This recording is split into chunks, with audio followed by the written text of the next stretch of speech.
আসসালামু আলাইকুম, কেমন আছেন সবাই? আলহামদুলিল্লাহ, আমিও ভালো আছি। আজকে নতুনদের জন্য ইলিশ মাছ ভুনা রেসিপি নিয়ে হাজির হলাম। ইলিশ মাছ ভুনা করতে সামান্য উপকরণ লাগে, আর এভাবে ইলিশ মাছ ভুনা করলে পারফেক্ট টেস্ট পাওয়া যাবে।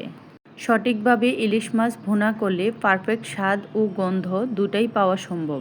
অন্যান্য মাছ রান্নার আগে আমরা মাছটা ভেজে নেই, ইলিশ মাছ কিন্তু না ভেজে রান্না করলেই বেশি মজার হয়। মাছের রাজা হচ্ছে ইলিশ, আর এই ইলিশ মাছ ভুনা কতভাবে করা যায়। তো আমি আজকে যেভাবে ভুনা করব সেটাই দেখাবো। চলে যাব মূল রান্নায়। প্রথমে একটি হাঁড়িতে আমি 6 পিস মাছ নিব। আপনারা আপনাদের পছন্দ অনুযায়ী মাছ নেবেন। আমি মাছগুলো কেটে ধুয়ে পরিষ্কার করে নিয়েছি। এখন চুলায় একটি হাঁড়ি বসিয়ে দিয়ে দিব রান্নার তেল। তেলটা যখন গরম হয়ে আসবে তখন আমি দিয়ে দিব পেঁয়াজ কুচি। আমি এখানে 3টি পেঁয়াজ কুচি করে নিয়েছি। পেঁয়াজ দেওয়ার পর এখন নেড়ে নেড়ে কিছুক্ষণ ভেজে নেব। তারপর দিয়ে দিব কাঁচামরিচ ফালি। পেঁয়াজ এবং কাঁচামরিচ একটু নরম হয়ে আসলে প্রথমে আমি দিয়ে দিব 1 চামচ পরিমাণ লবণ। আমার পছন্দের খাবারের মধ্যে একটি হচ্ছে ইলিশ মাছ ভুনা। আপনাদের কার কার কাছে ইলিশ মাছ ভালো লাগে অবশ্যই কমেন্ট করে জানাবেন।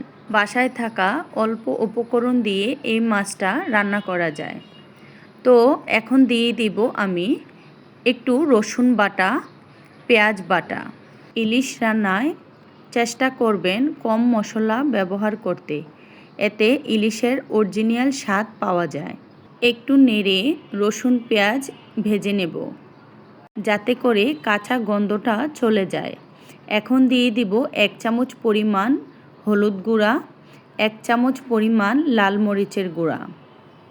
এখন দিয়ে দেব 1 চামচ পরিমাণ ধনিয়ার গুঁড়া, 1 চামচ পরিমাণ জিরার গুঁড়া।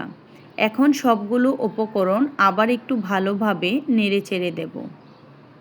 এখন 20 সেকেন্ডের মতো আমি মশলাটা কষিয়ে নিয়ে দিয়ে দিব গরম পানি, যাতে করে মশলাটা না পুড়ে যায়। এখন মশলাগুলো আমি 10 মিনিটের মতো কষিয়ে নেব এবং অপেক্ষা করব বলক চলে আসা পর্যন্ত। এখন মাছের পিসগুলো দিয়ে দেব। সবগুলো মাছের পিস দেওয়ার পর আলতো হাতে নেড়েচেড়ে দেব যাতে করে মাছগুলো ভেঙে না যায়। ইলিশ মাছ সিদ্ধ ও রান্না হতে কিন্তু বেশি টাইম লাগে না। এখন চুলার আঁচ মিডিয়ামে রেখে আমি আবার একটু নেড়েচেড়ে 15 থেকে 20 মিনিটের মতো অপেক্ষা করব। আমি ইলিশ রান্নায় ঝোলের পরিমাণটা একটু বেশি রাখব।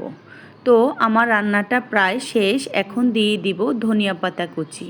যত কম মশলায় সিম্পলভাবে রান্না করবেন এতে করে রান্নার স্বাদ দ্বিগুণ বেড়ে যাবে। আল্লাহ হাফেজ।